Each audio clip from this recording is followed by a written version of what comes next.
On l'appelle le Water Cube, et pour une bonne raison. Le Centre national de natation de Pékin ressemble en effet à un amas de bulles. Et quand il s'illumine la nuit, c'est encore plus spectaculaire.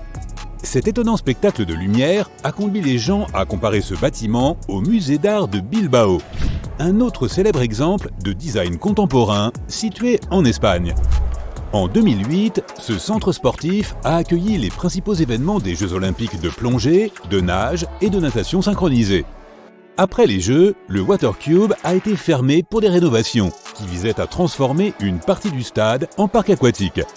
Son design complexe et créatif est tout aussi épatant avec ses bulles et ses méduses suspendues au haut plafond. La construction du stade de Soccer City à Johannesburg, en Afrique du Sud, a commencé en 1986, mais il a été réaffecté en vue de la Coupe du Monde de 2010.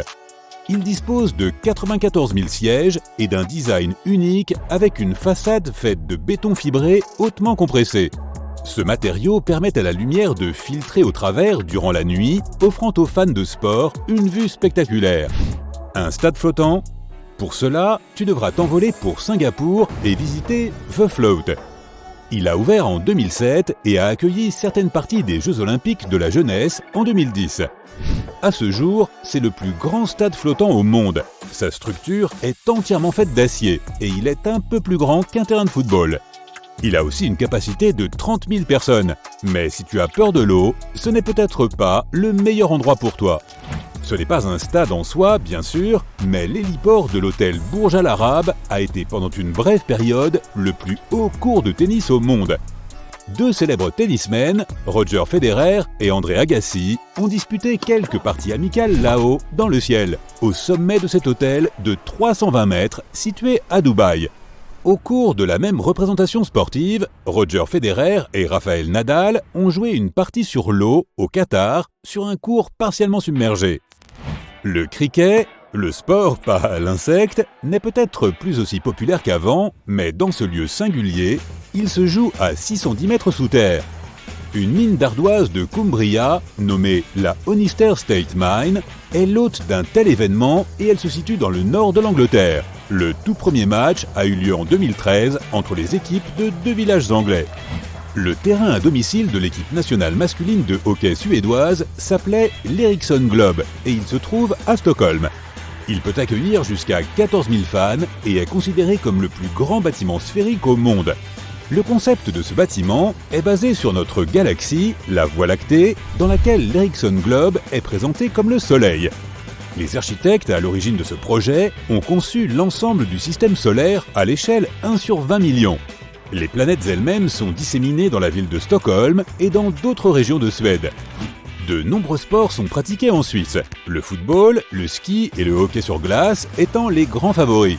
Mais le plus surprenant de tous est probablement le polo, disputé à la surface du lac gelé de Saint-Moritz, une station alpine située à environ 1800 mètres au-dessus du niveau de la mer. La surface glacée du lac accueille même des courses de chevaux depuis 1907. Le terrain de football le plus élevé d'Europe se trouve aussi en Suisse et c'est le stade Ottmar Hitzfeld. Il se dresse à une hauteur vertigineuse de 2000 mètres au-dessus du niveau de la mer. Pour ceux qui n'ont pas le vertige, la vue est tout aussi impressionnante. Le stade est entouré de pics montagneux 2 fois plus haut encore. En raison de cette altitude, le stade se transforme en station de ski pendant la saison froide. Les îles Féroé sont un archipel de 18 îles situées dans l'océan Atlantique Nord, à mi-chemin entre l'Islande et la Norvège. Elles abritent certaines des chutes d'eau les plus étonnantes du monde, des cottages aux couleurs chatoyantes et un minuscule espace sportif du nom d'Heidi Stadium, surnommé le plus beau stade au monde. Il est presque entièrement entouré d'eau, coincé entre la mer de Norvège et le lac Njoaravatten. En raison de cet emplacement inhabituel, il s'y trouve même un employé dont le travail consiste à récupérer les ballons qui ont accidentellement terminé dans la mer.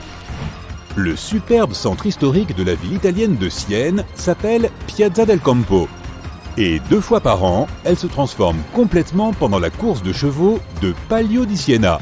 Pendant les mois d'été, en juillet et en août, les cavaliers et leurs chevaux se réunissent pour monter à cru, chacun vêtu des couleurs correspondantes à leur ville d'origine. On estime qu'environ 40 000 personnes se rassemblent chaque année pour assister à la course. Malgré toute cette cérémonie en grande pompe, la course elle-même ne dure qu'1 minute et demie. C'est le temps nécessaire à un cavalier pour faire 3 fois le tour de la place. Tous les stades ne sont pas célèbres pour leur beauté ou leur architecture unique. L'Estadio Hernando Siles, par exemple, situé à La Paz, en Bolivie, est le stade de l'équipe nationale et est un sujet délicat pour certains footballeurs célèbres. Il est réputé pour être un endroit où il est extrêmement difficile de jouer pour les équipes étrangères. Principalement parce qu'il est situé à 3635 mètres au-dessus du niveau de la mer. Là-haut, l'air est si raréfié que beaucoup trouvent difficile de reprendre leur souffle pendant un match. On dit que Lionel Messi a fait un malaise ici pendant un match de qualification pour la Coupe du Monde en 2013, en raison du mal de l'altitude. Un autre joueur célèbre a mentionné en 2017 qu'il avait besoin d'un masque à oxygène pour jouer et a même qualifié l'endroit d'inhumain pour les fans autant que pour les athlètes. Le stade Santiago Bernabéu abrite l'un des clubs de football les plus rentables d'Europe, le Real Madrid. L'équipe compte un nombre impressionnant de 9 titres européens à son actif.